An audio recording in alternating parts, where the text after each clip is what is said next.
예, 오늘 수요 예배 오신 여러분들을 환영합니다. 제가 환영의 뜻으로 또 꽃을 준비했습니다. 예, 하나님 만드신 꽃이 워낙 많으니까 그리고 참 아름답게 만드셨습니다. 예, 이제 12개 강의 중에 오늘은 이제 그랜드 캐년의 비밀인데요. 창세기 6장 13절 말씀 함께 읽으시겠습니다. 시작.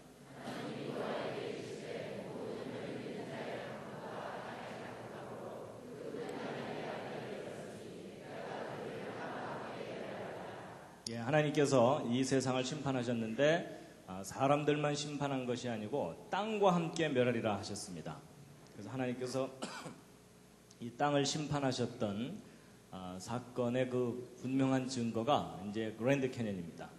대홍수의 거대한 기념물이 바로 이 그랜드 캐년인데, 이 그랜드 캐년이 왜 대홍수의 증거물인지를 오늘 이제 자세하게 설명을 드릴 것입니다.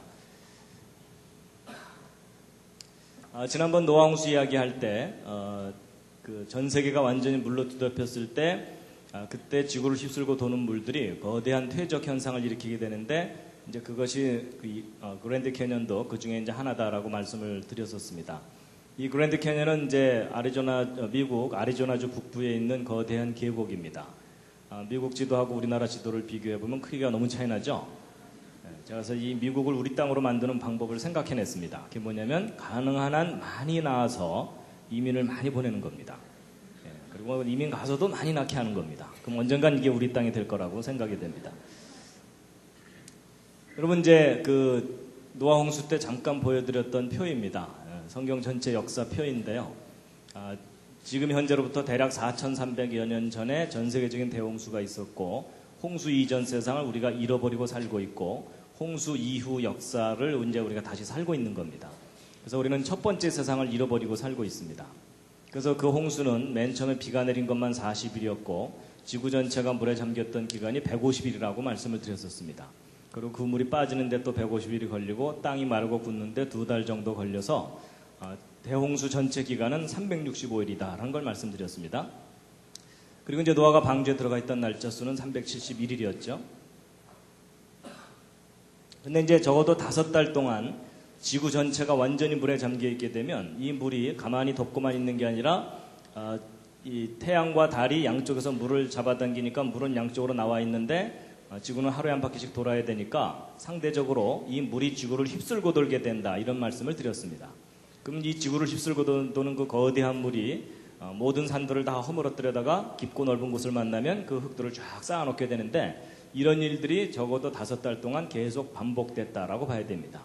그러면 1년이라는 짧은 기간 내에 엄청난 양의 퇴적 현상이 일어나게 되는데, 바로 이런 일이 있었다는 강력한 증거가 이제 그랜드 캐년입니다. 여기에 쌓여있는 이 흙들이 바로 대홍수 때 이제 쌓인 겁니다. 그래서 가보시면 이제 무지개떡처럼 이렇게 흙들이 쌓여 있습니다. 그래서 곳곳에 이런 절벽이 있고 이 위에서부터 이 밑에까지 떨어지는데도 한참 걸린다 그랬죠. 회개할 충분한 시간이 있다고 말씀을 드렸었습니다. 그랜드 캐년의 길이는 대략 한 450km 정도 됩니다. 근데 이제 이 그랜드 캐년 보통 일반적으로 설명할 때는 다 진화론으로만 설명을 합니다. 학생들도 학교에서 그렇게 배울 수밖에 없는데, 진화론의 그 고생대 기간 한 3억 년 동안 이 퇴적층이 형성됐고 이것이 깎여 나가는 데는 한 7천만 년쯤 걸렸다. 하여튼 적어도 뭐 수억 년 걸려서 이 그랜드 캐년이 만들어졌다라고 학교에서 설명을 듣게 되는데, 이것이 사실이 아니다라는 것을 오늘 말씀드리는 겁니다. 그랜드 캐년 가보신 분들도 있겠지만 안 가보신 분들을 위해서 그랜드 캐년 구경을 좀 하겠습니다. 이제 일단 구경하기 전에요, 성경 말씀 한 곳을 관련된 말씀을 보실 텐데요. 여호수아 4장 6절에 있는 말씀인데 함께 한번 읽으시겠습니다. 시작.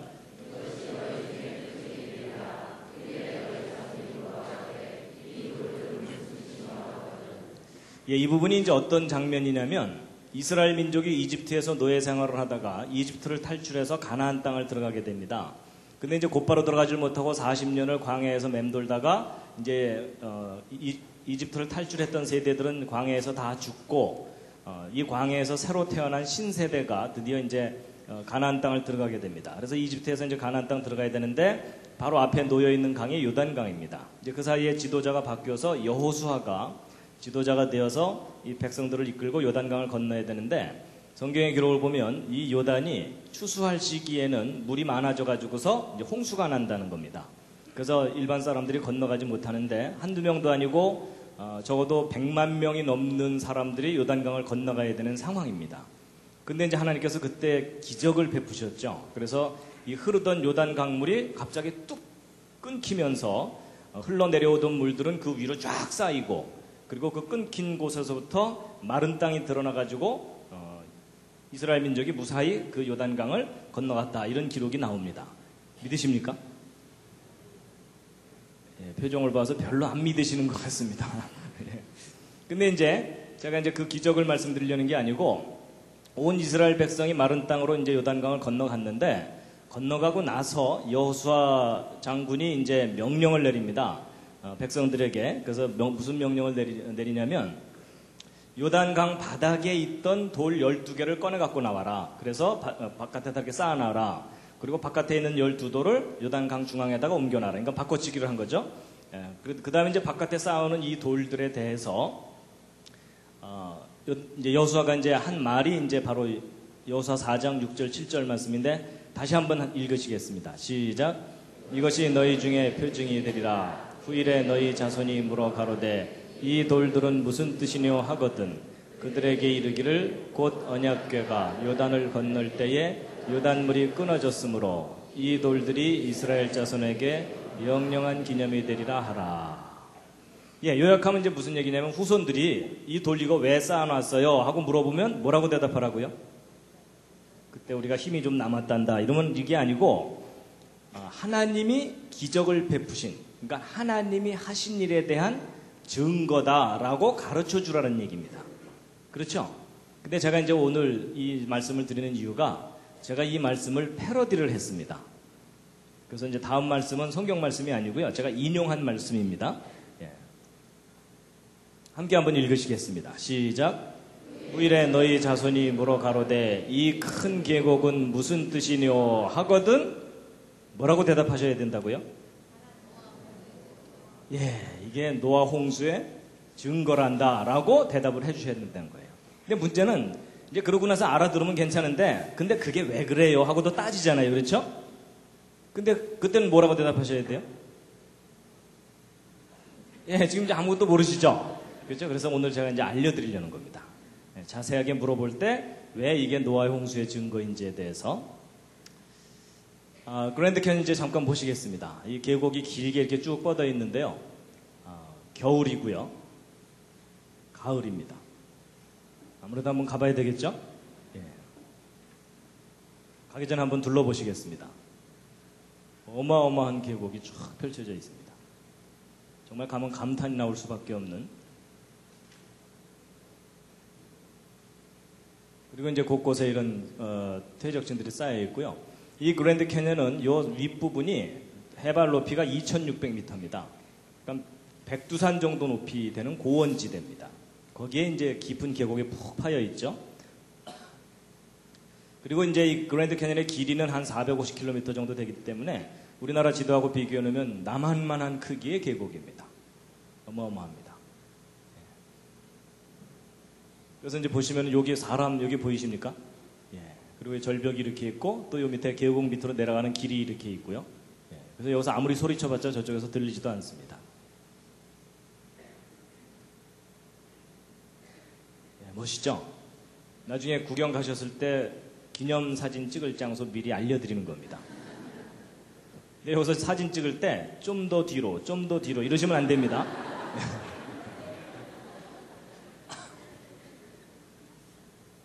예, 이제 저녁 석양 무렵이고 요 밑에 이제 콜로라도강 지류들이 이렇게 흐르고요. 예, 참 뭐 신비한 모습들을 보여주는 곳이고요. 예, 남자분들은 가면 래프팅을 한번 꼭 하시기 바랍니다.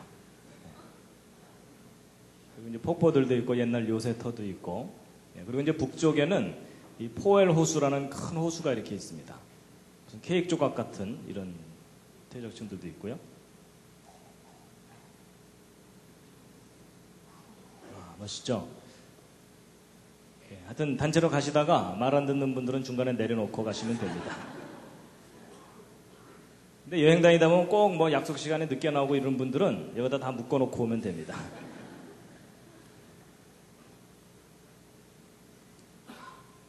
근데 오히려 사진으로 보는 게 더 멋있을 수도 있습니다. 예, 현장에 가서 괜히 구름 잔뜩 끼면 아무것도 못 보고 옵니다.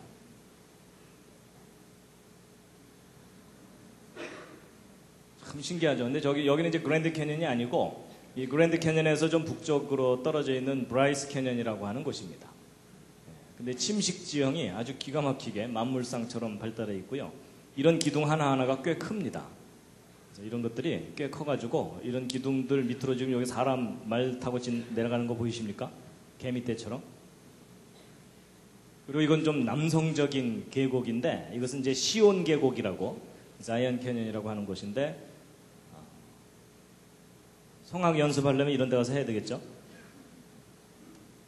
그래서 이제 그랜드 캐년, 자이언 캐년, 브라이스 캐년 이렇게 이제 계곡들이 아주 멋있게 있습니다. 그리고 이제 계곡 아래로 내려가는 길들도 있어가지고요. 이제 보통 이게 걸어서 내려갔다 오기도 하고 돈 좀 있는 분들은 말 타고 내려갔다 오고 돈 좀 더 있는 분들은 비행기 타고 왔다 갔다 하고 그럽니다.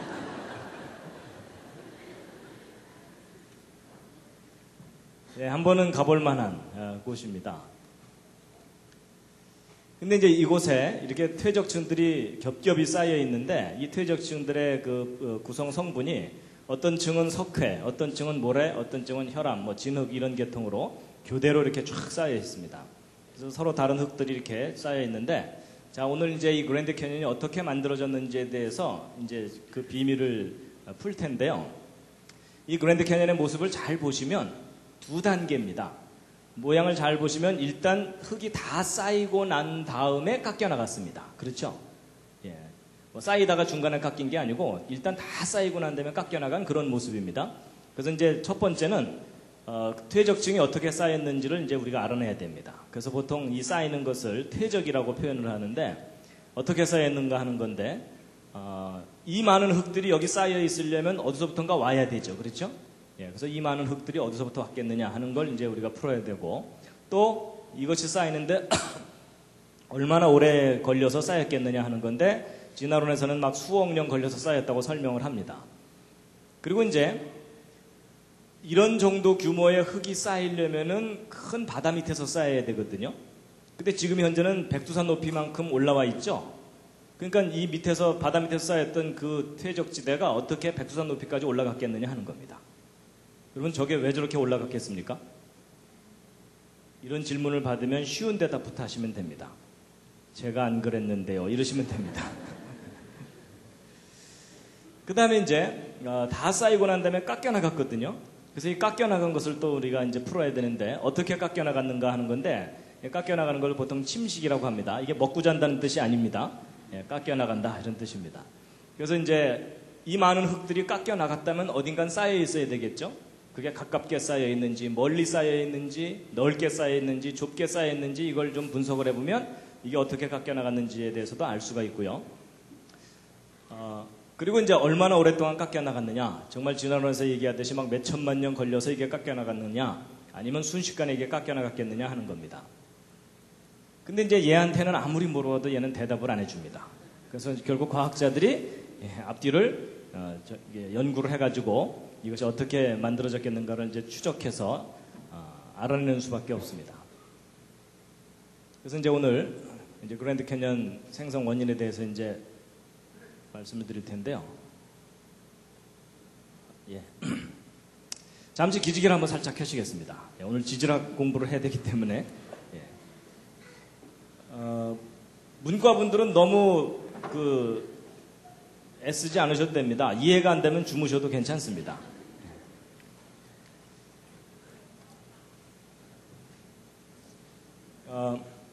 지금 현재 지구상에 있는 이런 수많은 지질학적인 지형물들이 어떻게 만들어졌겠느냐 하는 것에 대해서 크게 두 가지 이론이 있습니다. 하나가 이제 동일과정 이론이고 하나가 격변론이라는 겁니다. 동일과정 이론을 영어로 쓰면 이렇게 깁니다. 시험 안 봅니다. 예. 그리고 이제 격변론 이렇게 있는데 이제 동일과정 이론은 뭐냐면 아주 쉽습니다. 오늘날 비바람에 의해서 산이 깎여나가고 그 깎여나간 흙이나 이런 것들이 강이나 이런 것들에 의해서 실려 내려와 가지고 호수나 바다 밑바닥에 쌓이게 되죠. 이런 일이 과거나 지금이나 미래나 계속돼 왔을 거다라고 보는 관점입니다. 그래서 세워라 내워라 하면서 이 그랜드 캐년의 퇴적층들이 쌓였을 거다라고 보는 시각인데, 그래서 그랜드 캐년의 퇴적층들은 오랜 세월 동안 한 층 쌓이고 또 한 층 쌓이고 이런 식으로 계속 쌓여 올라갔다라고 보는 겁니다. 그래서 이 동일 과정 이론은 주로 시간이라는 관점으로 해석하는 겁니다. 그래서 이렇게 많이 쌓이려면 무지 오랜 세월이 걸렸겠구나 이렇게 이제 보는 관점이고요. 그 반대로 격변론은 뭐냐면 성경 창세기에 기록되는 노아의 홍수와 같은 사건으로 설명하는 겁니다. 그래서 이 그랜드 캐년의 이 퇴적층들은 오랜 세월 동안 서서히 쌓인 게 아니라 대홍수 기간 내에 아주 빠르게 쌓인 거다라고 보는 건데, 예를 들어 이 그랜드 캐년의 퇴적층이 어떻게 쌓였다고 보냐면 아마 이제 다음 장면이 좀 생소하실 텐데요. 이 그랜드 캐년 대적층이 지구를 휩쓸고 도는 물들에 의해서 순식간에 한 층, 두 층, 세 층 이렇게 쌓였다는 겁니다. 이런 장면은 좀 생소하시죠? 그죠? 예, 그래서 이제 격변론은 사건으로 설명을 하는 겁니다. 그래서 이제 전 세계를, 전 지구를 뒤덮었던 대홍수 때 이 그랜드 캐년 퇴적층들이 쌓인 거다라고 보는 관점인데요. 자, 이 그랜드 캐년이 어떻게 만들어졌는지에 대해서 비밀을 풀려면 관찰을 잘해야 됩니다. 과학적 연구의 제일 첫 번째 단계가 관찰이거든요. 그래서 관찰을 정확하게 하면 비밀을 풀 수가 있습니다. 이 그랜드 캐년의 퇴적층이 어떻게 쌓였는지 관찰을 해보면 뚜렷한 세 가지 특징이 있습니다. 첫 번째 특징은 뭐냐면 퇴적층이 아주 넓은 범위에 걸쳐서 쌓여 있다는 겁니다.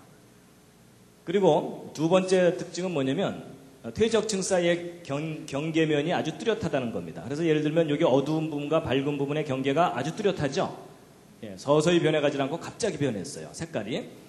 그래서 뚜렷한 경계가 특징이고, 또 세 번째 특징은 뭐냐면 퇴적층들이 아주 평평하게 쌓여 있다는 겁니다. 울퉁불퉁하게 쌓이질 않고. 그러면 이렇게 광범위하고 뚜렷한 경계를 가진 평평한 퇴적층이 형성된 원인이 있겠죠. 이제 그 원인을 우리가 추적해야 되는데, 일단 이 그랜드 캐년이 있는 지역이 이 부분이거든요. 그러니까 이렇게 넓은 지역에 퇴적층이 쌓이려면 이게 호수나 강 정도 규모가 아니라 큰 바다 밑바닥에서 퇴적층이 형성됐다라고 봐야 됩니다. 그러니까 첫 번째 질문에 대해서는 아주 쉽습니다. 대답이. 근데 이제 두 번째가 이제 뭐냐면, 두 번째는 이 뚜렷한 경계인데요. 어느 정도나 뚜렷하면, 아까는 멀리서 본 사진이지만 이번엔 좀 가까이 가서 보시면요. 이 모래층하고 진흙층하고 경계가 이렇게까지 깨끗하게 경계가 이루어져 있습니다. 마치 칼로 두부를 잘라놓은 것처럼. 그래서 너무나 뚜렷한 경계면을 갖고 있는 것이 참 신기합니다. 그래서요, 이제 이렇게 뚜렷한 경계를 가진 것에 대해서 이제 예를 들면 이제 이런 겁니다. 이제 바다 밑에서 또는 하여튼 물 밑에서 퇴적층이 쌓여야 되는데, 처음에 이제 진흙층이 한 층 이렇게 쌓였다고 치자고요. 그러고 나서 이제 모래층이 그 다음에 와서 연속적으로 계속 쌓이게 되면 이런 왼쪽처럼 쌓이겠습니까? 오른쪽처럼 쌓이겠습니까? 물속에서 계속 쌓여 올라갔다면 당연히 오른쪽처럼 쌓이겠죠. 그렇죠? 이렇게 깨끗한 경계를 가질 수가 없어요. 왜냐하면 누군가 이 앞에 서갖고 지금부터 진흙, 반입, 금지 뭐 이러면서 통제하는 사람은 없잖아요. 그렇죠? 그러니까 오른쪽처럼 이렇게 서서히 변해가면서 쌓여야 되는데, 그랜드 캐년은 오른쪽처럼 쌓여 있지 않고 왼쪽처럼 쌓여 있습니다. 그렇다면 계속 쌓여 올라간 게 아니라는 얘기입니다. 그래서 이걸 어떻게 생각해야 되는가 하고서 이제 연구를 하다 보니까 뭐 어떤 걸 발견했냐면, 이 그랜드 캐년에서 한참 떨어진 홀브룩이라는 또 다른 지역을 조사해 봤더니 그 지역에서는 요 두 퇴적층 사이에 600m 두께의 다른 퇴적층이 끼어 있는 겁니다. 그러면 이제 순서상으로 보면은 이 밑에 있는 층 쌓이고, 그 다음 요 층 쌓이고, 그 다음 이 층 쌓인 거겠죠? 근데 여기는 세 층이 이렇게 순서대로 쌓여 있는데 여기는 이 중간층이 없죠.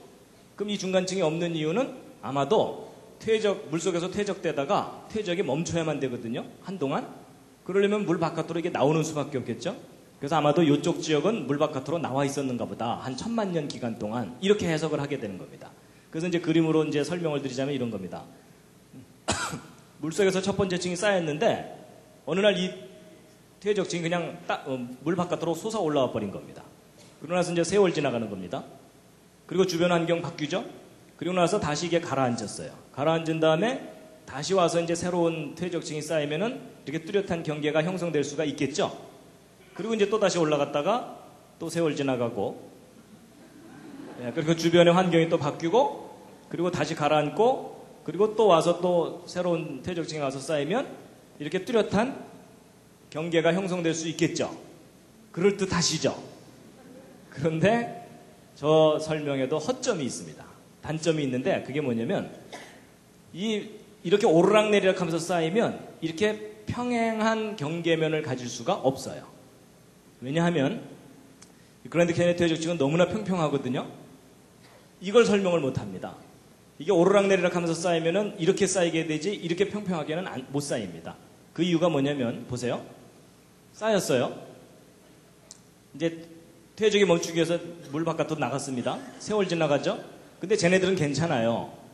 노출되어 있는 동안 얘네들이 문제입니다. 그렇죠? 비바람이 치게 되면 그 표면이 반드시 울퉁불퉁해질 수밖에 없게 되겠죠. 계곡이 파이고 그리고 거기 식물도 자라고 그러면은 그 표면이 아무래도 어떤 그 손상이 되게 되는데 이렇게 오르락내리락 하면서 쌓이게 되면은 반드시 층과 층 사이의 경계가 평평해질 수가 없습니다. 맞죠? 그런데 희한하게도 그랜드 캐니언은 너무나 평평하게 쫙 쌓여 있는 거예요. 그러니까 이게 오르락내리락 하면서 쌓였다는 것도 설명이 안 돼요. 여기까지 이해가 되시죠? 예. 그러면 어떻게 이 그랜드 캐니언은 뚜렷하고 평행한 경계면을 갖고 쌓였느냐, 이제 이걸 풀어야 되는데 오랫동안 저것의 원인을 몰랐었어요. 그러다가 얼마 전부터 이 과학자들이 이 부분을 연구하던 과학자들이 단서를 발견하기 시작했어요. 그 첫 번째 단서가 뭐냐면 첫 번째 단서가 물이 흐르면서 퇴적됐다는 단서를 발견한 거예요. 이 퇴적층들이 쌓일 때 물이 흐르면서 쌓인 거라는 거예요. 그 단서가 뭐냐면 이 그랜드 캐니언의 퇴적층 중에 석회암 퇴적층이 있거든요. 레드 라임스톤이라고 하는. 근데 이 석회암 퇴적층 속에서 여러분 그 오징어 중에 갑오징어 있죠. 갑오징어는 속에 뼈 같은 거 들어있잖아요. 그러니까 오징어 뼈 화석 같은 것들이 그 석회암 퇴적층에서 발견됐는데 이 오징어 뼈 화석이 이렇게 보시면은 여기는 좁고 여기는 넓거든요. 근데 얘네들이 희한하게도 퇴적층 속에서 제멋대로 방향을 갖고 있질 않고 이 왼쪽처럼 비교적 어느 한쪽 방향으로 정렬이 돼서 화석으로 들어있어요. 그럼 쟤네들이 혹시 죽기 전에 반상회를 했을까요? 우리는 죽을 때 항상 머리를 그쪽으로 두는 거야 뭐 이러면서 그럴 리가 없잖아요. 그럼 쟤네들이 저렇게 머리를 한쪽으로 이렇게 두고 한쪽 방향으로 정렬이 돼서 대충 발견된다는 얘기는 뭔가 저렇게 정렬이 되도록 외부에서 힘이 가해진 거잖아요. 그렇죠? 그러니까 사람들이 그때 뭐 돌려놓을 수도 없고 그렇다면 아마도 이렇게 물이 흘렀기 때문에 쟤네들이 방향을 틀은 게 아니냐 이렇게 보는 거예요. 그래서 예를 들면 이제 이렇게 놓여있던 것도 물이 이쪽으로 좀 세게 흐르면 물의 힘 때문에 이렇게 방향이 돌아가게 되죠. 그러면 이 그랜드 캐니언 퇴적층이 물이 흐르면서 쌓인 퇴적층이구나 라는 것을 알게 됐어요. 자, 그 다음에 이제 그 물이 어느 정도 규모로 흘렀겠느냐 하는 건데 보세요. 어마어마한 규모로 물이 흐른 거예요. 그래서 이 대경류에 의해서 퇴적된 건데 여러분 이것은 그랜드 캐니언의 퇴적층 중에 한 단면인데요. 여기 빨간 옷을 입은 사람 보이시죠? 근데 지금 여기 돌멩이 큰 거 보이시죠? 바위 직경 5m 무게 200톤짜리 바위인데 이 바위가 원래 이 자리에 있던 바위가 아니고 휩쓸려 와서 쌓인 바위예요. 그럼 여러분 이렇게 큰 바위가 휩쓸려 올 정도면 어느 정도 물이 흘렀어야 되는지 짐작해 가시죠. 그래서 이게 이제 그랜드 캐니언의 제일 아랫부분 퇴적층 속에서 발견된 건데요. 이런 것들이 집채만한 돌이에요. 자, 보세요. 물이 이렇게 오른쪽으로 흘러갈 때 어떤 돌멩이를 움직이려면 상당히 빠른 물이 흘러야 됩니다. 그래서 이 돌을 이게 움직이게 되는데 근데 이거보다 더 큰 돌을 움직이려면 더 센 물이 필요해요. 맞죠? 그런데 이따만한 돌이 움직이려면 이따만한 물이 흘러야 됩니다. 너무 이해가 쉬우시죠? 그렇죠? 그러니까 과학자들이 바보가 아닌 이상 저렇게 큰 돌이 움직이려면 어느 정도 파괴력이 있는 물이 흘러야 되는지 알잖아요. 그렇죠? 그렇다면 이렇게 큰 돌들이 그랜드 캐니언 퇴적층 속에 푹푹 박혀 있다는 얘기는 어마어마한 규모의 물이 흐르면서 퇴적이 됐다는 것을 증명해 주는 겁니다. 그러니까 이런 큰 돌들이 막 그랜드 캐니언 속에 들어있으니까 거대한 물이 흐르면서 퇴적층이 형성된 거예요. 그러니까 절대로 오랜 세월 동안 서서히 쌓인 게 아니에요. 여러분, 물이 아무리 많이 흘러도 흐르는 속도가 느리면은 이 돌 못 굴리는 거 아시죠? 그리고 물이 아무리 빨리 흘러도 물의 양이 작으면 이 돌 못 굴리죠? 그러니까 어마어마한 규모의 물이 흐르면서 퇴적층이 형성된 겁니다. 자, 그런데 이제 그런 어마어마한 규모의 물이 어느 정도 범위에 걸쳐서 흘렀겠느냐 하는 겁니다.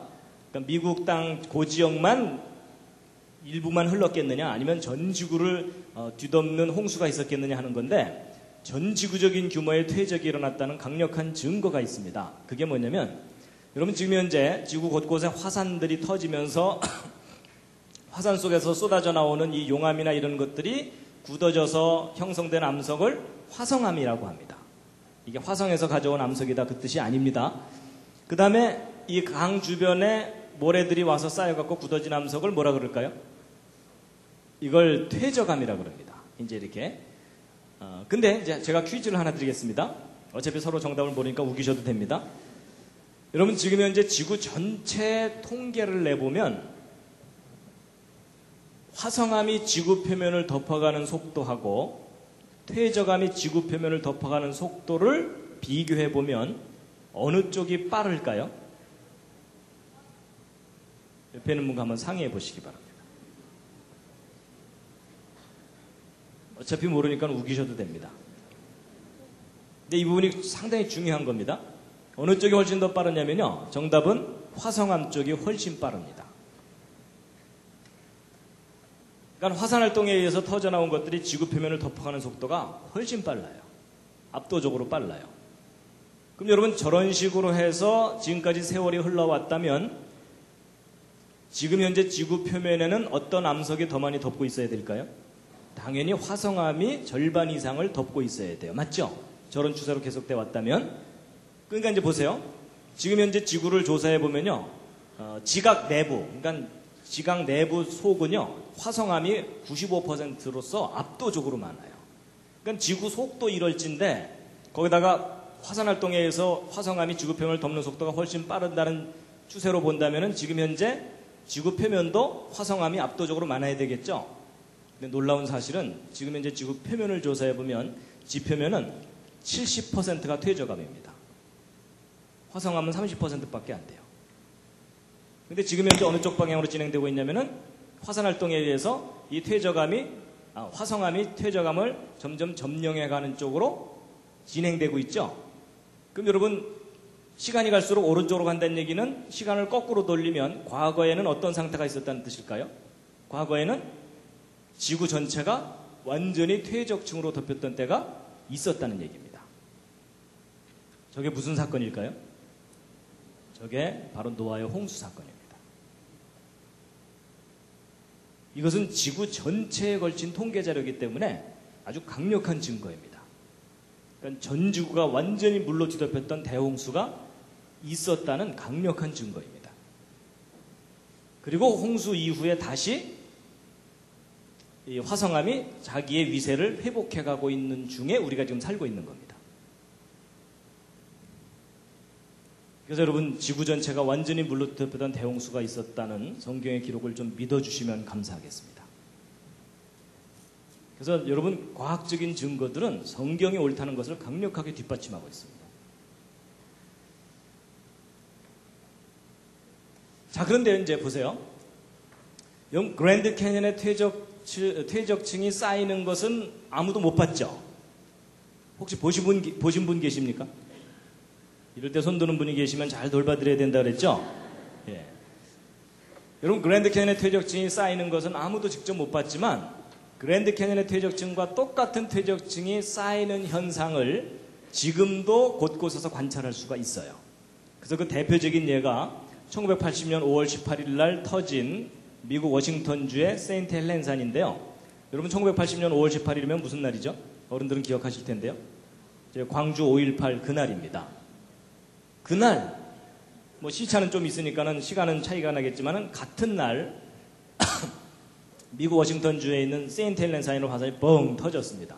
그래서 이게 터질 당시의 모습이고, 폭발 전의 모습인데요. 이 세인트 헬렌사는 참 아름다운 산봉우리가 있는 그런 산이고, 그 다음에 아주 맑은 호수가 있고 산림이 울창하기 때문에 1급 휴양지였었습니다, 여기가. 근데 이 화산이 뻥 터졌어요. 그래서 멀리 있는 도시에서 바라본 화산 폭발 장면입니다. 화산 폭발 후의 모습입니다. 산봉우리가 그냥 통째로 다 무너져 내려버렸어요. 그래서 이 산이 원래 백두산보다도 높은 산이었습니다. 그런데 거의 1000m 이상이 무너져 내린 겁니다.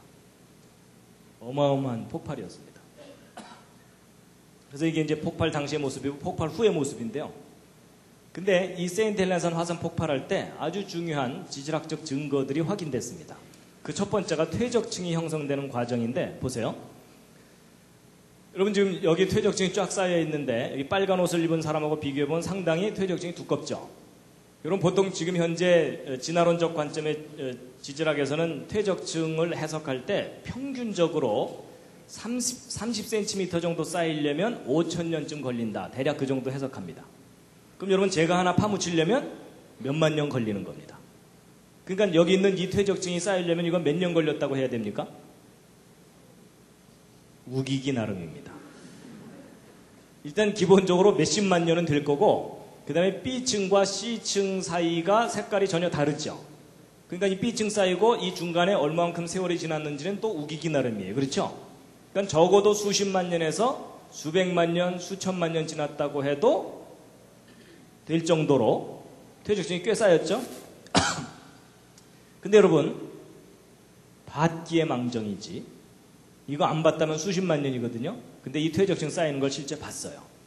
여러분, 이 A층이 1980년 5월 18일 당일날 하루 만에 쌓인 퇴적층입니다. 그리고 이 두 번째 퇴적층이 한 달 후쯤에 또 하루 만에 쌓인 퇴적층이고, 이 세 번째 퇴적층이 2년 후에 또 한 번 쏟아져 내려가지고서 또 하루 만에 쌓인 퇴적층입니다. 그럼 이 밑에서부터 이 위에까지 쌓이는데 실제 걸린 시간 며칠이요? 3일입니다. 3일.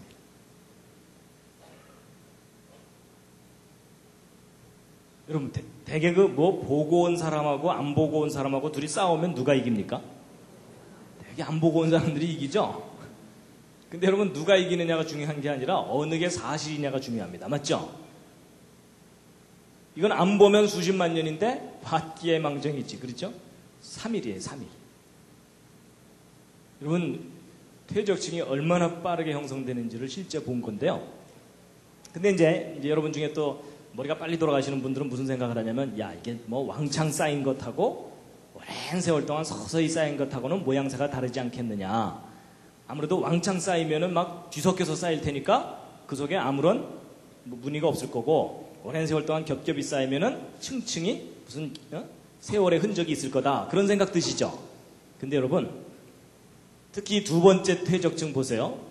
이게 하루 만에 쌓인 퇴적층인데, 이 하루 만에 쌓인 퇴적층 단면을 보면은요, 마치 오랜 세월 동안 쌓인 것 같은 층 무늬가 있어요.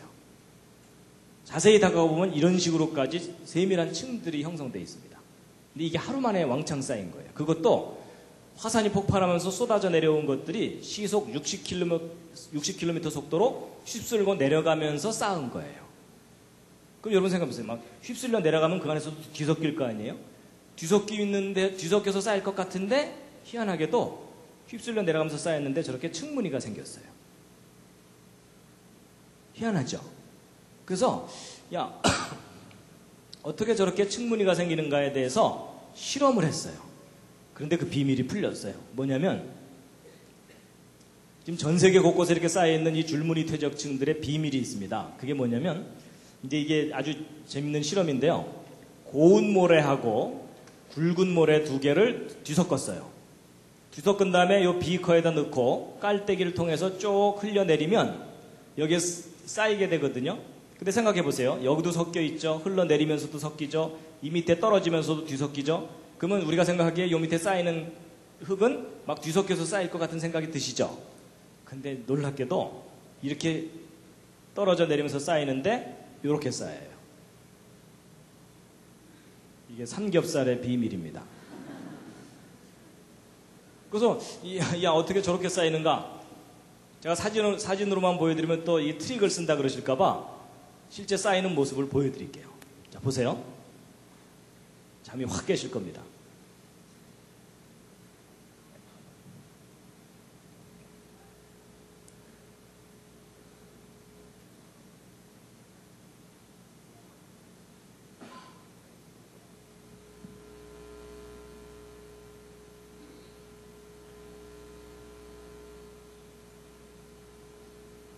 신기하죠? 여러분 이게 원리가 뭐냐면요. 이 검은색이 굵은 모래라 그랬죠? 굵은 모래가 어느 정도 쌓이다 보면 쭉 미끄러져 내려요. 가는 모래는 남고. 그래서 이게 층이 생겨요. 근데 바로 저런 원리가 뒤섞인 흙들이 쌓일 때 움직이면서 쌓이면 저렇게 층무늬가 생기게 돼 있어요. 여러분 이 옥수수 튀긴 거 이렇게 큰 거부터 되게 먼저 집어먹게 되잖아요. 그렇죠? 근데 한참 집어먹다 보면 자꾸 손에 조그만 게 걸리니까는 한 번씩 그 통 흔들어주면 큰 게 쫙 위로 올라오죠? 여러분 이게 어려운 얘기가 아닙니다. 바로 그 원리입니다.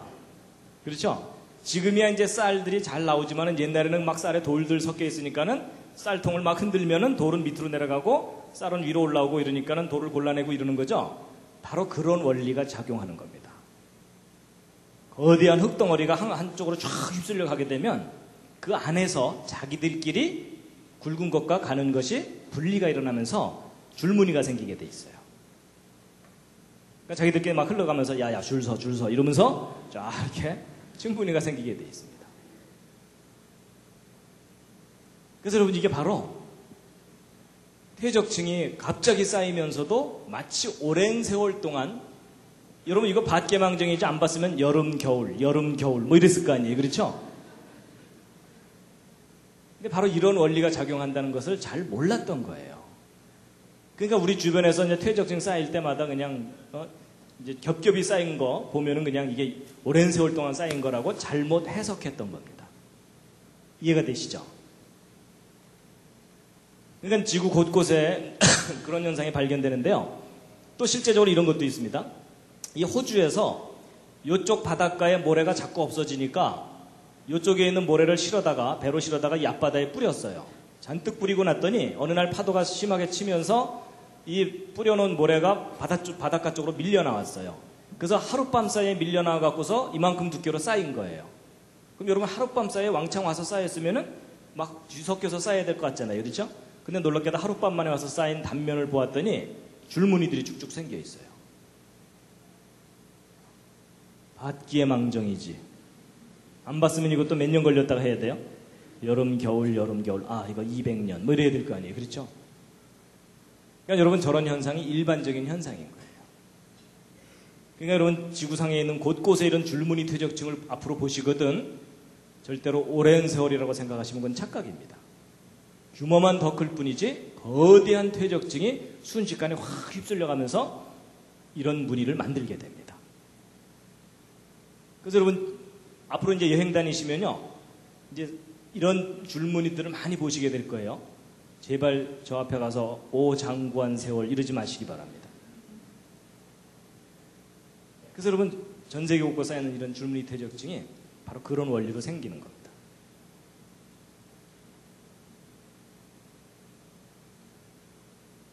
자, 잠시 기지개 한번 쫙 켜시고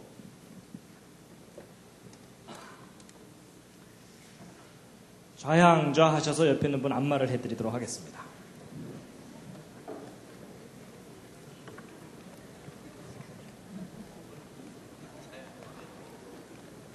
늘 그렇듯이 옆에 앉은 분이 오케이 할 때까지입니다.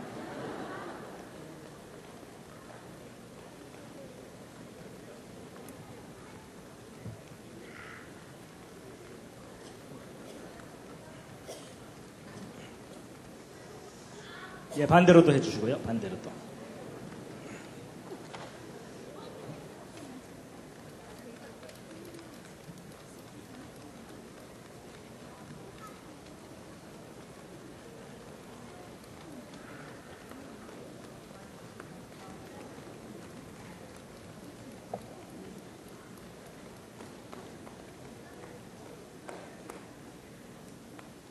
예.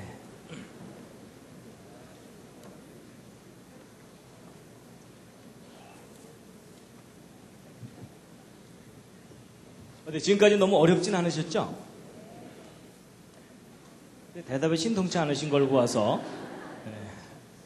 저게 내 인생과 무슨 상관이냐 뭐 거의 그러시면서 이제 들으시는 것 같습니다. 자, 그다음에 이제 오늘의 가장 중요한 부분을 이제 알려드릴 텐데요. 그렇다면 이 그랜드 캐니언의 이 퇴적층이 그렇게 대규모로 평평하게 쌓인 것의 원리가 뭐냐 하는 거거든요. 어떻게 대홍수 기간 동안에 단기간 내에 그렇게 많은 퇴적층이 순식간에 이렇게 쫙 쌓여 올라갈 수 있겠느냐 하는 건데 그 원리를 알게 됐어요. 바로 이제 이 콜로라도 대학의 이분 피에르 줄리앙이라는 이분이 이제 퇴적층이 어떻게 만들어지는지 연구하는 분 중에 한 분인데 이제 거기 가면 이렇게 퇴적층이 형성되는 것을 모델 실험을 할 수 있는 장치들이 이렇게 있습니다. 그래서 이제 퇴적 실험을 했는데요. 원리가 이런 겁니다. 이 부분이 제일 중요합니다. 대홍수 때 어떻게 퇴적층이 그랜드 캐니언의 퇴적층이 어떻게 형성됐겠느냐 하는 건데, 여러분, 이제 대홍수가 일어나면 막 산들이 허물어지고 그런 것들이 이제 지구를 빙빙 도는 물들에 의해서 이렇게 휩쓸려 가게 되거든요. 그럼 이게 흙탕물이 이렇게 휩쓸려 가게 되면 이 밑바닥에는 퇴적층이 일정한 두께로 쫙 쌓여가게 되어 있습니다. 그래서 퇴적층이 어떤 모양으로 가냐면 이런 식으로 갑니다. 이런 식으로 한 층, 또 한 층 이렇게 쌓이는 거예요.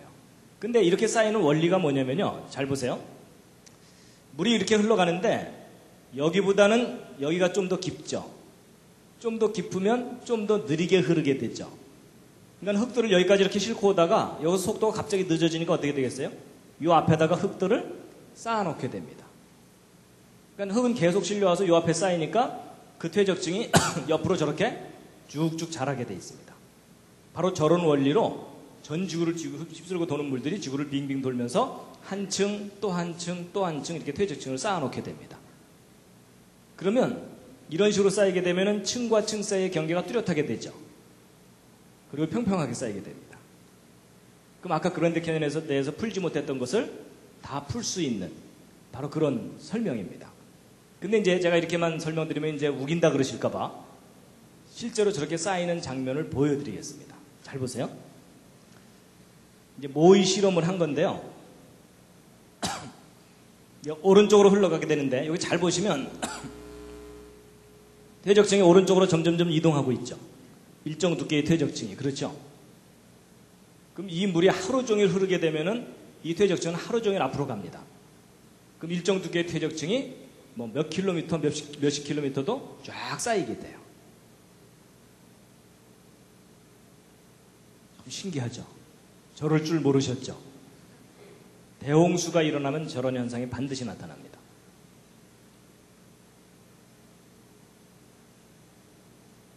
그 다음에 이런 퇴적층이 생기기 시작하는 장면을 보실 텐데 여기 이제 흙들을 막 위로 올려보내는 겁니다. 그럼 이제 오른쪽으로 이렇게 이제 흘러가게 됩니다. 그러면은 그 밑바닥에서 어떤 일이 벌어지냐면 새로운 퇴적층이 하나 딱 생겨요. 생기면은 그 퇴적층이 옆으로 쫙 자라나기 시작합니다. 그럼 이 물이 계속 흐르는 이 한 층은 옆으로 계속 가게 돼 있어요. 이렇게 한 층 한 층 쌓이는 겁니다. 그래서 실제로 이제 대홍수가 일어났을 때 물 밑에서는 이제 어떤 일이 벌어지는지에 대해서 이제 보시면요. 오른쪽으로 이제 물이 흘러가는 겁니다. 흘러가게 되면 여기는 좀 쌓이고 여기는 막 깎아냅니다. 이제 산들을 허물어뜨리는 거죠. 이런 깎은 흙들을 또 싣고 가다가 또 여기는 쌓아놓고 그리고 또 이제 한동안 이 평평하면은 계속 싣고만 갑니다. 물이 흐르는 속도가 있으니까. 그래서 쭉 싣고 가다가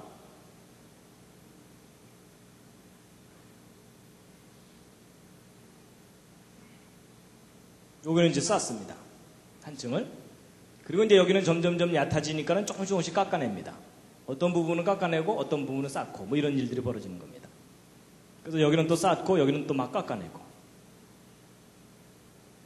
그러니까 대홍수 때 물속에서 어떤 일이 벌어지는지 대충 이제 상상이 가시죠. 그러니까 거대한 산들을 허물어뜨려다가 그걸 쫙 싣고 가다가 평평한 곳을 만나면 거기다 쫙 한 층을 쌓아놓고 또 쌓아놓고.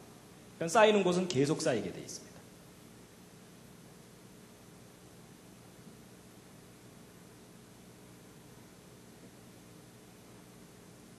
그래서 이제 이런 식으로 퇴적층이 형성되는 겁니다.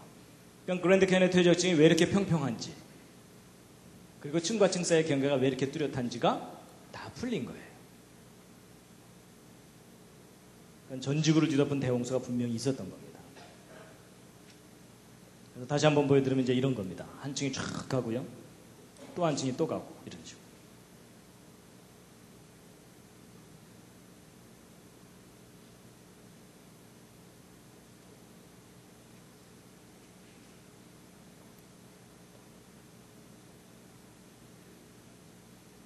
이제 설명을 듣고 나니까는 그렇게 보이죠?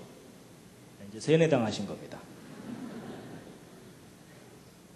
그러니까 여러분 예전에는 이 모든 것들을 성경적인 관점으로 설명한다는 것이 엄두가 안 나는 일이었습니다. 몰랐으니까. 근데 이제 과학자들 중에 좀 끈질긴 사람들이 있습니다. 성경에 써 있다면 이건 사실이다 하고서 끈질기게 연구하던 분들이 저런 증거들을 이제 확인하고 발견하고 그래서 성경적인 관점으로 모든 것들을 다시 정리하기 시작했습니다. 할 일 없는 과학자들이 좀 있습니다. 그런 것들을 열심히 하고 있는. 그리고요, 처음부터 평평하지 않을 수도 있죠, 밑바닥이. 근데 이것도 문제가 안 됩니다. 여러분, 이렇게 움푹 패인 곳은 금방 메꿔집니다. 왜냐하면, 여러분, 여기보다는 여기가 좀 더 깊죠. 좀 더 깊으면 좀 더 느리게 흐르죠. 좀 더 느리게 흐르면 좀 더 많이 쌓이게 되겠죠. 바로 그 원리입니다. 그래서 쫙 쌓여가다가 이 부분에서 좀 더 느리게 흐르면서 좀 더 많이 쌓입니다. 바로 이런 식으로 해가지고 한 번이나 또는 두 번 정도만 지나가고 나면 그 움푹 패인 것이 거의 평평해져 버립니다. 그럼 그 다음부터는 무지개떡입니다. 그렇죠? 예. 그리고 이 똑 튀어나온 부분도 역시 똑같은 원리로 여기보다는 여기가 좀 얕죠? 좀 얕으니까 좀 더 빨리 흐르죠? 좀 더 빨리 흐르면 좀 덜 쌓입니다. 그래서 여기도 역시 한두 번만 지나가고 나면은 또 다시 평평해집니다. 그러면 계속 평평하게 퇴적층이 쌓이게 돼 있어요.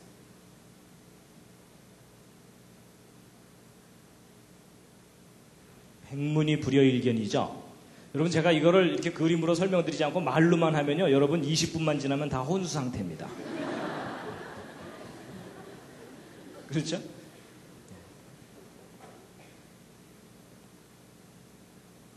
여러분 전 세계적인 대홍수 때 어마어마한 규모의 퇴적층이 지구 곳곳에 쌓이게 된 겁니다. 바로 이런 원리로.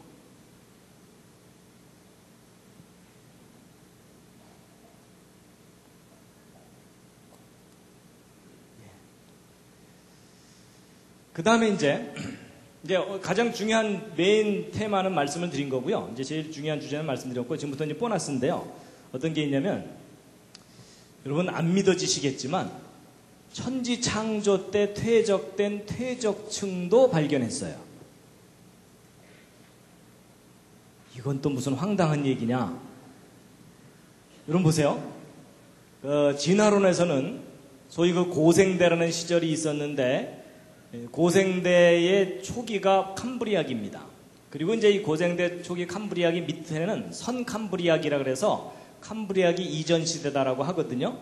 그래서 이제 캄브리아기 이후로 뭐 이런 이제 그 세밀하게 이렇게 길을 나눠놨는데, 이 선캄브리아기와 캄브리아기의 경계가 있어요. 근데 이 경계가 이제 아주 중요한 의미를 갖고 있습니다. 이 고생대와 선캄브리아 사이에는요, 이 부정합이라 그래서 이 밑에 퇴적층하고 위에 퇴적층은 전혀 다른 이렇게 매끈한 경계면을 갖고 있질 않아요. 뚝 끊겼어요, 중간이. 근데 이제 진화론에서는 이 고생대 때부터 화석들이 발견되거든요. 고생대 이전 퇴적층 속에서는 화석이 발견되질 않습니다. 그래서 캄브리아기 이 밑에 퇴적층에서는 이제 화석이 발견되지 않는데, 이 그랜드 캐년도 역시 이 고생대 퇴적층과 선캄브리아기 암석들이 있거든요. 그런데 바로 이 선캄브리아기 암석 중에 이 퇴적층들이 있는데, 그 퇴적층이 천지 창조 때 퇴적된 퇴적층이라고 해석이 되고 있습니다. 왜냐하면 바로 이제 그랜드 캐년의 주 퇴적층 밑에 깔려 있는 요 퇴적층인데요. 창세기 1장을 읽어보면 하나님께서 6일 동안 천지 창조하셨다고 돼 있죠. 근데 지난번 노아홍수 이야기할 때 제가 궁창 위의 물과 궁창 아래의 물에 대해서는 비교적 좀 설명을 드렸었습니다. 그렇죠? 근데 창조 셋째 날 하신 일이 뭐냐면 성경 창세기를 보면은 맨 처음에 지구가 완전히 물로 덮여 있었거든요. 그런데 물로 덮여 있던 지구가 물 바깥으로 이제 육지가 대륙이 솟아 올라온 겁니다. 그러면 지구를 덮고 있던 물이 바다 쪽으로 물러가면서 대륙이 솟아 올라오게 되겠죠. 그럼 거대한 물이 대륙을 덮고 있다가 바다 쪽으로 밀려가게 되면은 그냥 밀려가지 않고 이 대륙에 있는 흙들을 많이 실어서 바다 밑에 쌓아놓게 되겠죠. 그러면 천지창조 셋째 날 땅이 드러날 때 퇴적층이 형성되게 되어 있습니다. 맞죠? 물론 이제 하나님께서 다 퍼올리실 수도 있지만 특별히 그렇게 하지 않는 이상은 퇴적층이 형성되게 되어 있습니다. 그러다가 이제 셋째 날 퇴적층이 형성되고 나서 그 이후로 이제 안정되게 있다가 대홍수 때 전 지구에 또 퇴적층이 형성되게 되겠죠. 자, 그럼 이제 퀴즈를 하나 푸셔야 됩니다. 뭐냐면 대홍수 때 퇴적되는 퇴적층과 창조 셋째 날 형성되는 퇴적층 사이에는 큰 차이가 하나 있습니다. 무슨 차이가 있을까요? 옆에 있는 분과 한번 상의해 보시기 바랍니다. 이 창조된 순서를 잘 보시면 거기에 힌트가 있습니다. 어디에는 뭐가 있고 어디에는 뭐가 없습니다. 뭘까요? 화석이요, 화석. 왜냐하면 창조 순서를 잘 보시면 식물이 창조된 것이 셋째 날이기는 한데 그것도 땅이 솟아 올라오고 난 다음에 창조되거든요. 그렇죠? 그러니까 이때 퇴적층이 형성될 때는 생명체가 있습니까? 없습니까? 없어요. 그렇죠? 그러니까 이때 형성되는 퇴적층 속에는 화석이 들어있을 리가 없습니다.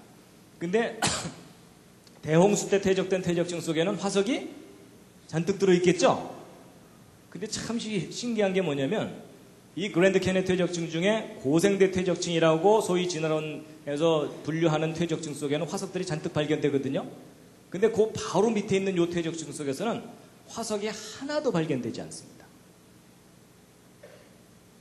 그래서 이 진화론을 주장하는 학자들한테는 저게 미스테리예요. 왜냐하면 여기서는 화석이 하나도 없다가 요 바로 위에 퇴적층에서 화석들이 다다다다닥 하고 와그락을 발견되거든요. 그래서 진화론을 연구하는 사람들한테는 야, 진화가 안 일어나다가 여기서부터 갑자기 진화가 일어났구나. 그래가지고 저걸 갖다가 캄브리아의 대폭발 이론, 폭발적으로 진화가 일어났다. 이렇게 설명을 하는 겁니다. 잘 돌봐줘야 되겠죠?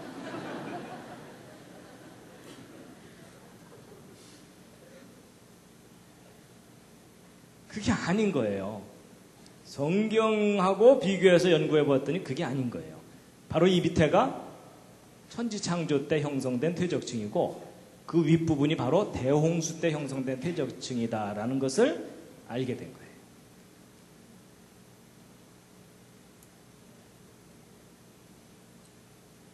그래서 이제 지금 그랜드 캐니언에 대해서 이제 거의 이제 윤곽이 드러나게 됐습니다. 그동안 이제 미국 지질학, 미국 창조론, 미국 창조과학회에서 이 그랜드 캐니언을 집중적으로 지질학적 관점으로 연구를 했는데 그 결과 이제 대략 어떻게 보고 있냐면 이 그랜드 캐니언의 주 퇴적층이 홍수 전반부, 그러니까 150일 동안 지구 전체가 완전히 물에 잠겨 있을 때 형성된 퇴적층이라고 보고 있고 그 밑에 깔려있는 퇴적층이 바로 이제 천지창조 때 퇴적된 퇴적층이 홍수 초기에 왕창 깎이고 그 후에 다시 이제 퇴적층이 쌓인 거라고 보고 있고요. 그 다음에 이제 자이언 캐년 이쪽에 요 퇴적층을 홍수 후반부 퇴적층이라고 보고 있고, 그 다음에 브라이스 캐년이 있는 이쪽 퇴적층이 홍수 이후 퇴적층이라고 보고 있습니다.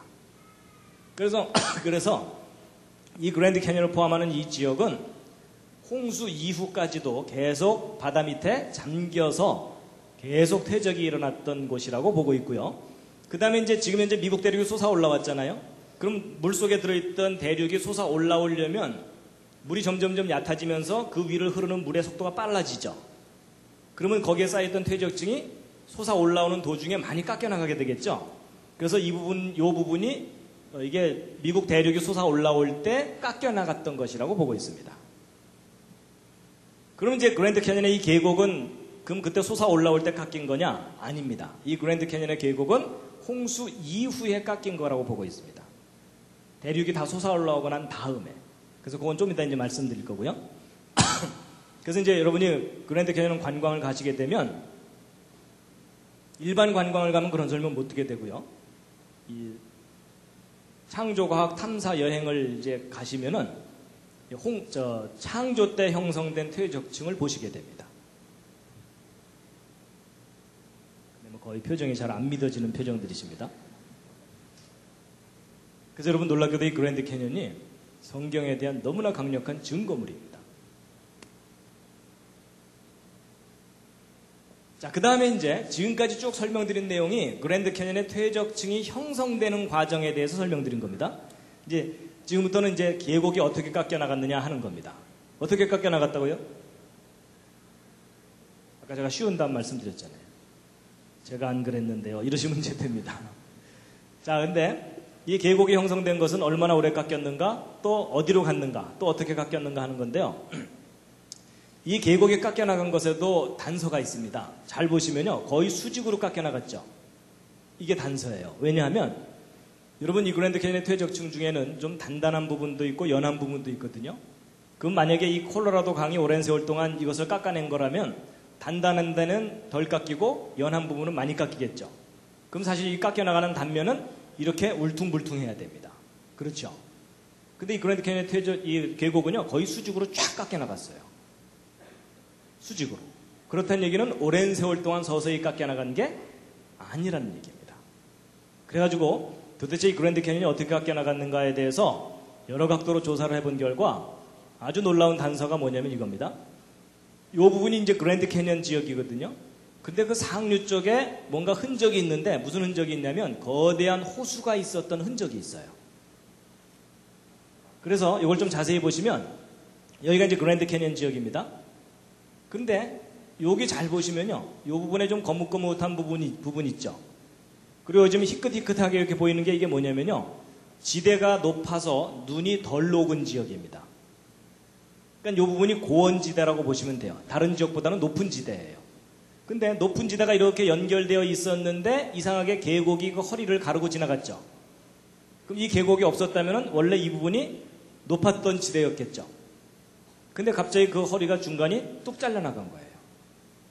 그러면 지금 이 콜로라도 강은 오른쪽 위에서부터 왼쪽 아래쪽으로 흐르거든요. 근데 이 물이 이렇게 흘러야 되는데 여기가 가로막혀 있다면 이 위쪽에 뭐가 형성됐겠습니까? 거대한 호수가 형성되게 돼 있습니다.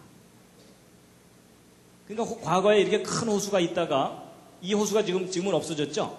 이 호수물이 어느 날 뻥 터지면서 아래쪽으로 갑자기 다 쏟아져 내버린 겁니다. 댐 터지듯이. 그러면서 그랜드 캐년이 순식간에 깎여 나갔다라고 보고 있습니다. 그 흔적이 아주 분명하게 남아있어요. 그래서 이 그랜드 캐년 그 위쪽에 이 고원지대가 이렇게 놓여 있었다면 그 위쪽에 실제로 형성되었을 호수를 컴퓨터로 시뮬레이션을 한 겁니다. 근데 이 호수의 크기가 우리나라 지도하고 비교해 놓은 건데 거의 한반도만한 호수입니다. 근데 그 호수가 뻥 터지면서 그랜드 캐년이 계곡이 순식간에 깎여 나간 겁니다. 그래서 이제 여기 카이바 플래토라고 하는 요 지역이거든요. 카이바 플래토라고 하는 요 부분에 이렇게 놓여 있던 것이 뻥 터진 거라는 거죠. 그래서 이제 실제로 이 댐이 터지거나 이랬을 때 이제 이 파괴력이 상당히 크거든요. 예를 들어 여기 댐에 이렇게 물이 갇혀 있지만 여기가 이만큼 가로막혀 있었다면 엄청난 물이 이렇게 쌓여 있겠죠. 이게 어느 날 뻥 터진다고 생각해 보세요. 이 밑에 엉망됩니다. 그래서 여기 지금 댐을 하나 만들어 놨더니 그 위에 물이 이렇게 고여 있는 거거든요. 호수가 생긴 건데 어느 날 이 댐이 터져버리면은 이 거대한 물이 일로 다 쏟아져 내리는 겁니다. 그럼 이 밑에 큰 계곡이 생기게 됩니다. 그래서 이제 실제 계곡이 어떻게 형성되는지에 대해서 아까 그 세인트 헬렌산 화산 폭발 때 또 그 증거가 발견됐는데 보세요. 이 세인트 헬렌산이 폭발하기 전에는 여기 빙하들이 있었고 또 화산 폭발할 때는 상당히 많은 지하수들이 터져 나오거든요. 그럼 그렇게 터져 나온 것들이 곳곳으로 막 휩쓸려 진흙죽을 이루면서 휩쓸려 내려갑니다. 그래서 계곡을 가득 메우고 이렇게 진흙들이 흘러내려가거든요. 그래서 여기 보시면 여기 사람 있는데 이 나무 위로 이 진흙탕물이 휩쓸려 간 높이가 있죠. 그러니까 이런 정도로 휩쓸려 내려가면은 그 밑에 있는 퇴적층 지대를 뚫고 지나가면서 계곡을 깎아놓게 됩니다. 그래서 이게 그때 형성된 계곡이거든요. 화산 폭발 때 휩쓸려 내려온 흙탕물이 휩쓸고 지나가면서 이 계곡의 단면을 한번 보시면은요. 보세요. 이게 그때 깎여나간 계곡입니다. 근데 여기 절벽이 있는데 이게 얼마나 큰지 짐작이 안 가시죠? 잘 보시면 이 절벽 위에 여기 사람 보이세요? 사람 보이죠? 그러니까 여러분 이게 그때 순식간에 깎여나간 계곡이에요. 봤기에 망정이지 안 봤으면 이거 몇 년 걸린다고 해야 돼요? 예, 비바람에 깎여나가고 그 깎여나간 흙들을 시냇물이 졸졸졸 실어 나르려면 적어도 수십만 년이에요. 그렇죠? 근데 여러분 이 계곡 그때 만들어지는 거 직접 관찰을 했어요. 3일 만에 깎여나간 거예요. 그러면 이 지역이 모래같이 푸석푸석한 곳이었느냐? 아닙니다. 그렇게 깎여나간 계곡의 밑에 내려가서 깎여나간 계곡 옆면을 바라보았더니 응회암이라고 하는 암석지대입니다. 암석지대를 흙탕물이 휩쓸고 지나가면서 깊은 계곡을 푹 파놓은 거예요. 3일 만에. 그럼 여러분 물 자체가 파괴력이 있다기보다는 그 물에 휩쓸려가는 이 돌멩이들 있죠? 이런 것들이 암석지대를 커팅하면서 지나가게 됩니다. 그러니까 이렇게 두꺼운 퇴적층과 이렇게 깊은 계곡을 순식간에 만들어 놓은 세인트헬렌산 화산 폭발은 역사상 있었던 큰 화산 폭발들에 비하면 비교적 작은 화산 폭발입니다. 작은 화산 폭발인데 이 정도 규모의 퇴적층이 형성된다는 거 보면은 이거보다 더 큰 규모의 대격변이 일어나면 훨씬 더 큰 규모의 퇴적층과 계곡이 형성되는 것을 얼마든지 짐작하실 수 있겠죠? 그게 바로 이제 그랜드 캐년입니다. 여러분 이 계곡을 깎아놓은 것은 사람들이 삽으로 판 게 아닙니다. 자연의 힘에 의해서 저런 계곡이 깎여나가는 거거든요. 근데 얼마든지 가능합니다. 근데 이제 보세요. 아까도 말씀드린 것처럼 그랜드 캐년의 계곡이 직접 깎여나가는 것은 아무도 못 봤잖아요. 그렇죠? 그런데 그랜드 캐년과 너무나 똑같이 생긴 계곡이 순식간에 만들어지는 것을 직접 봤어요. 그 사건이 바로 이제 이 팔로우즈 계곡인데 이 미국 워싱턴주에 있는 계곡입니다. 여러분 이 계곡이 이렇게 파여 있는데 이게 얼마나 큰 계곡인지 아시려면요. 이 오른쪽 절벽 위에 여기 담장이 이렇게 쳐져 있는데 거기 지금 사람들이 몇 사람 옹기종기 모여서 구경하고 있는 거 보이세요? 그리고 여기 지금 큰 나무들이 있고 뭐 보이시죠? 그러니까 여러분 이게 얼마나 깊은 계곡인지 대충 짐작하시겠죠? 예. 근데 여러분 이것도 봤기에 망정이지. 이거 안 봤다면 이 계곡 파이려면 몇 년 걸렸다고 해야 돼요? 이것도 또 우기기 나름이에요. 그렇죠? 근데 여러분 이 계곡 파이는 걸 실제 봤는데 이 계곡 상류 쪽에 미졸라 호수라는 큰 호수가 있었습니다. 근데 그 호수가 이 빙하 같은 것들에 의해서 이렇게 좀 막혀 있었어요, 물이. 그러다가 여기가 뻥 터져버렸어요. 그래갖고 이 엄청난 양의 물들이 한꺼번에 휩쓸려 내려와가지고 조금 전에 이 계곡을 순식간에 깎아놓은 겁니다. 근데 저런 계곡에 깎이는 원리가 뭐냐면요, 이런 겁니다. 호수물이 뻥 터져서 이제 흐르잖아요? 그러면 평평한 곳을 흐르더라도 어떤 일이 벌어지냐면 평평한 곳을 쫙 흐르다가 어느 한쪽에 살짝 패이죠? 그럼 그 패인 쪽이 좀 더 깊죠? 좀 더 깊으니까 그쪽으로 물이 더 많이 흐르죠? 더 많이 흐르면 더 많이 패이죠? 그러니까 한번 패이기 시작한 곳은 계속 집중적으로 패이게 돼 있습니다. 이해가 되시죠? 이게 소위 그 까니마 똑까 전법입니다. 어른들은 이해하실 겁니다. 그렇죠? 바로 그 원리에 의해서 이게 순식간에 그 호수물이 뻥 터지면서 지나가면서 이 계곡을 순식간에 파놓는 겁니다. 근데 여러분 이 팔로우즈 계곡이 이렇게 이 계곡 만들어진 거 직접 다 확인을 한 거거든요. 근데 여러분 이건 그랜드 캐니언이에요. 그랜드 캐니언. 근데 모양새가 너무나 비슷하죠. 그렇죠? 이거보다 스케일이 좀 더 클 뿐이에요. 그렇죠? 더 큰 호수가 터지면 더 큰 계곡이 생길 수 있다는 얘기예요. 그러니까 제가 이론적으로만 말씀드린 게 아니고 실제 일어났던 일까지 다 증거로 함께 말씀드리니까 훨씬 이해가 되시죠? 그래서 이제 이런 댐이나 이런 게 붕괴할 때는요, 넘치면서 터지는 경우가 있고, 그 다음에 밑으로 쫄쫄쫄 새다가 뻥 터지는 경우가 있습니다.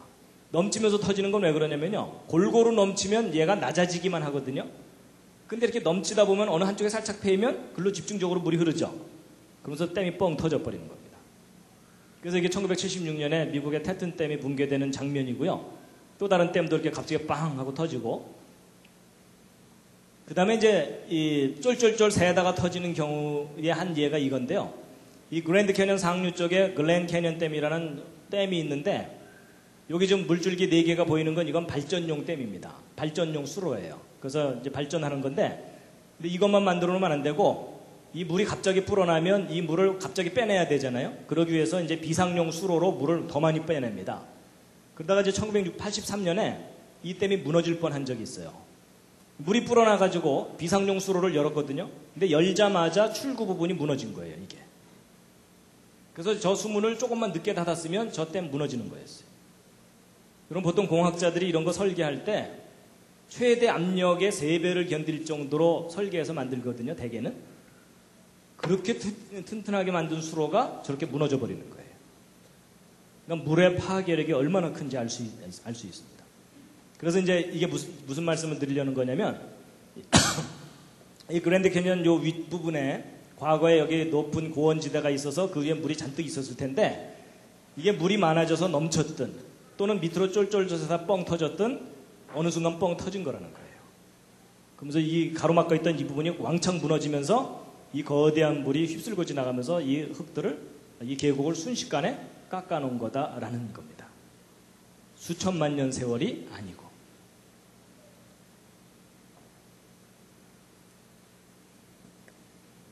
그래서요, 또 하나의 증거가 뭐냐면요, 오랜 세월 동안 서서히 깎여나갔다면은 이 콜로라도 강이 이 흙들을 싣고 갈 수 있는 능력에는 한계가 있기 때문에 오랜 세월 동안 서서히 깎였다면은 그 흙들이 여기 언저리에 많이 쌓여 있어야 되거든요. 근데 희한하게도 이 그랜드 캐니언에서 깎여나간 흙들은요, 이 콜로라도 강 유역에서는 거의 발견되질 않아요. 엄청난 양의 흙이 깎여나갔는데도. 무슨 얘기냐면 이 위에 있는 호수가 뻥 터지면서 태평양까지 그대로 직행으로 그냥 싣고 가버린 거예요. 엄청난 흙탕물을 이루면서. 그래서 여러분, 이 그랜드 캐니언이 과거에 거대한 호수가 뻥 터지면서 거대한 물이 이쪽으로 휩쓸고 지나가면서 계곡을 깎아놓은 거다라고 제가 지금 우기고 있는 겁니다.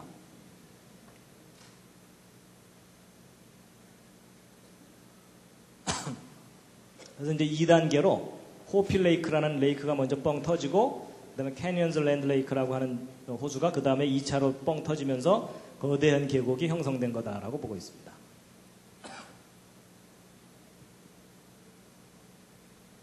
그리고 이제 여기도 보세요. 이거 기념비 계곡인데, 여러분 이런 게 남아있다는 얘기는 여기가 원래 흙으로 가득 메꿔져 있었다는 뜻이겠죠? 근데 이 부분이 지금 흙이 없어졌죠? 만약에 이게 오랜 세월 동안 비바람에 깎여나가고 강에 실려간 거라면 이 흙들을 실어 나르기 위한 이 샛강들이 많이 발달해 있어야 되거든요. 근데 여기엔 그런 흔적이 거의 없어요. 그렇다는 얘기는 이 지역도 거대한 물이 휩쓸고 지나가면서 이 사이를 메꾸고 있던 흙들을 한꺼번에 다 휩쓸어 간 거겠죠? 그럼 그날 밤 얘네들이 얼마나 무서웠겠습니까?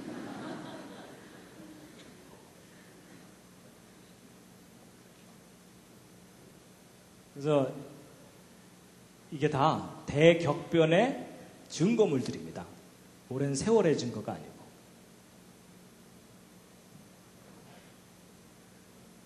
그래서 지구상 곳곳에는요, 대격변이 있었다는 그 흔적들이 곳곳에 이렇게 남아 있습니다.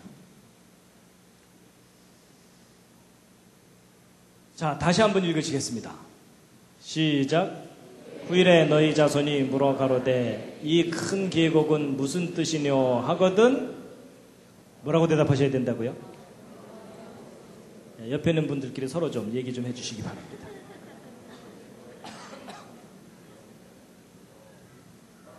얘야, 그때 내가 졸았단다 이러시면 안 된다는 겁니다.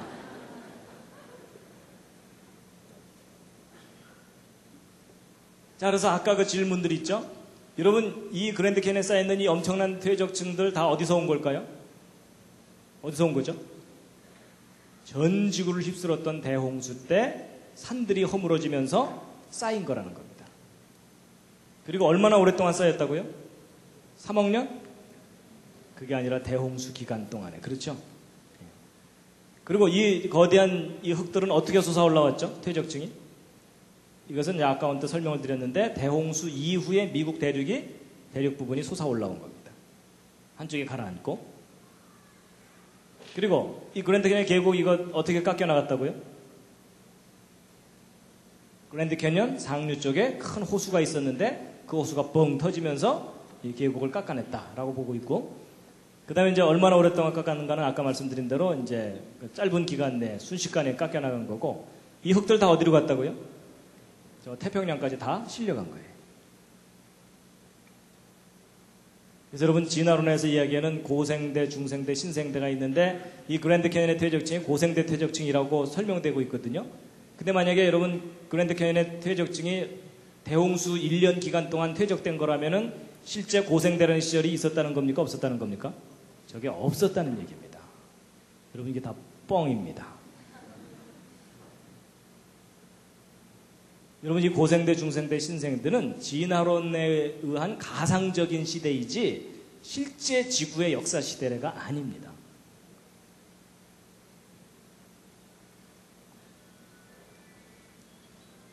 예, 베드로서 3장에 말씀이 있는데 함께 읽으시겠습니다. 시작. 이로 말미암아 그때 세상은 물에 넘침으로 멸망하였으되 이제 하늘과 땅은 그 동일한 말씀으로 불사르기 위하여 간수하신 바 되어 경건치 아니한 사람들의 심판과 멸망의 날까지 보존하여 두신 것이니라. 여러분 하나님께서 물로 심판하셨었는데 이제 마지막 심판은 불의 심판이라고 말씀하십니다. 근데 여러분 이 대홍수 사건이 실제 역사 속에 있었다면 마지막 불의 심판도 우리가 역사적으로 겪게 됩니다. 예, 그 대심판을 겪은 곳인데도 참 멋있습니다. 그렇죠? 예. 그럼 이것은 그랜드 캐년 계곡에 피어있는 꽃들입니다. 하나님이 이 세상을 심판하셨었지만 여전히 하나님의 창조의 아름다움이 곳곳에 남아 있습니다. 마지막 꽃다발입니다.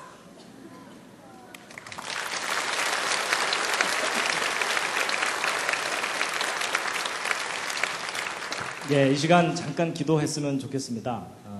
한 가지 기도입니다. 뭐냐면 지금 세상의 학교에서는 진화론만 가르치기 때문에 많은 사람들이 이 진화론 교육으로 인해서 성경을 믿지 못합니다. 여러분 이 진화론 교과서를 바꾸어 주십사고 하나님께 함께 기도했으면 좋겠습니다. 함께 잠깐 기도하신 후에 마치도록 하겠습니다.